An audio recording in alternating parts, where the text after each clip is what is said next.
Nous sommes à présent à l'espace Cosmopolis à Nantes pour voir une exposition qui s'appelle Odyssée, Europe, fuite et refuge depuis 1945. Je m'aide un petit peu des écrits qui sont là. Une exposition de photos de la fameuse agence Magnum. Et à l'origine de ce projet, il y a une collaboration d'étudiants. C'est ce dont on va parler avec Elisabeth Carguel. Bonjour. Oui, bonjour. Vous êtes maître de conférence à l'Université de Nantes. Je disais à l'origine un projet étudiant puisque la réunion de ces photos a été le fait d'étudiants en journalisme allemand. Et ce sont des étudiants nantais qui ont fait la traduction des légendes qui correspondent aux photos, hein, c'est bien ça, oui. De ces photos qui retracent l'histoire de l'Europe finalement au XXe et au XXIe siècle à travers ces mouvements migratoires et qui nous font dire aussi...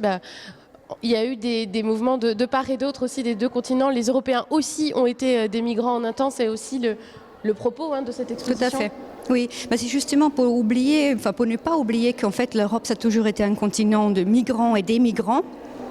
Les États-Unis, bien sûr, mais aussi à l'intérieur de l'Europe.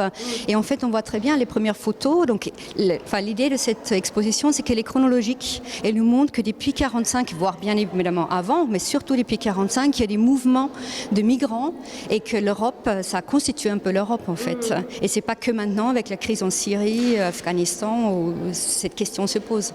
Alors justement, une des premières photos qu'on voit dans l'exposition, elle est signée du célèbre Robert Capa et qui montre ce qui est assez rare, la migration même des Allemands. Oui, c'est ça. Donc c'est le premier cliché en fait. Donc Capa, on le connaît, fondateur de l'agence Magnum, et aussi pour les clichés justement du débarquement des Alliés. Et là, en fait, il montre un point de vue différent. C'est-à-dire il va montrer les Allemands qui fuient, juste donc 1945. Ça, c'est la toute première photo qui inaugure vraiment toute cette série des clichés sur les migrants. Puisqu'on voit évidemment les grands noms de l'agence Magnum, Robert Capa, aussi Raymond de, voilà. Il y a une autre photo ici de Capa. Et on voulait insister sur une autre photo d'un photographe hongrois qui fait aussi étrangement écho à l'actualité aujourd'hui. Autrichien, Erich Lessing, oui, qui s'est rendu en Hongrie pour justement prendre les clichés de l'insurrection hongroise. Et effectivement, donc c'est un lien avec l'actualité où on voit qu'aujourd'hui la Hongrie a massivement... Les 40% qui ont participé au référendum ont voté pour le non d'accueil des réfugiés. Or, il faut rappeler qu'il s'agissait là de 200 000 Hongrois qui ont fui la Hongrie et qui ont été accueillis notamment par les Autrichiens mais aussi par les Français et qu'aujourd'hui la Hongrie refuse d'accueillir 1300 réfugiés syriens.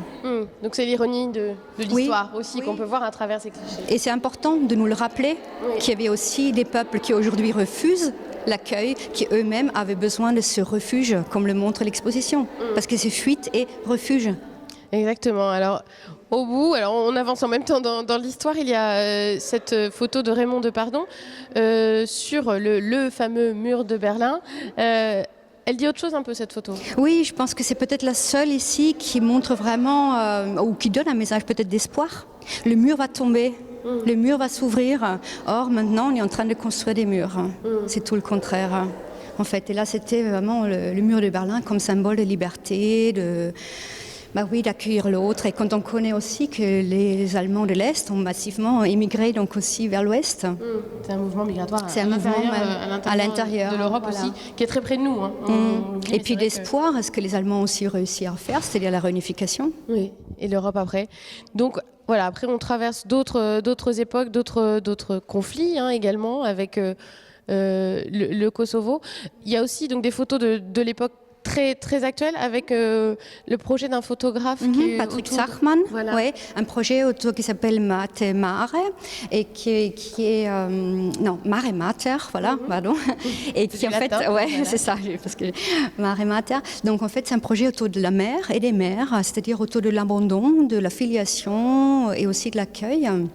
Et donc, bien sûr, là, ici, on voit des clichés de Grèce, de Samos, mais aussi de Tunisie, et puis ensuite de Lampedusa. Donc, vraiment une actualité extrême aujourd'hui par rapport à l'accueil en fait, des réfugiés qui fuient par les bateaux qui arrivent à Lampedusa. Ils sont plus ou moins accueillis, en fait. Comment vos étudiants, ils ont réagi sur ce travail-là? C'est un travail particulier, qui a un sens particulier aussi par rapport à l'actualité. Quelles ont été leurs réactions? Très positive. Nous, on aime beaucoup travailler autour des projets concrets. On fait pas mal de films, des sous-titrages de films, on fait vraiment des traductions. Et pour nous, ça, c'est important de montrer aussi ce qu'on sait faire et ce qu'on aime faire. Donc, c'était très, très positif. Et puis aussi, de lier un projet étudiant à un autre projet étudiant, en fait. Et le fait que ce soit la première fois que cette exposition est montrée en France, oui, grâce à eux, en définitive. C'est ça. Oui, pour les traductions, oui. Et puis, il y a peut-être des projets. Là, en Allemagne, ils en ont fait un catalogue d'exposition avec les textes et les photos. Donc peut-être ici, ça pourrait se faire aussi. Voilà, affaire à suivre. On peut imaginer, voilà, affaire à suivre. En tout cas, nous, on vous invite à venir ici à l'espace Cosmopolis. C'est jusqu'à la fin de la semaine. On peut encore profiter de cette manifestation Migrations au pluriel. C'est gratuit, n'hésitez pas à vous y rendre. Et il y a plein de Nantais qui y ont participé. Merci beaucoup, Elisabeth.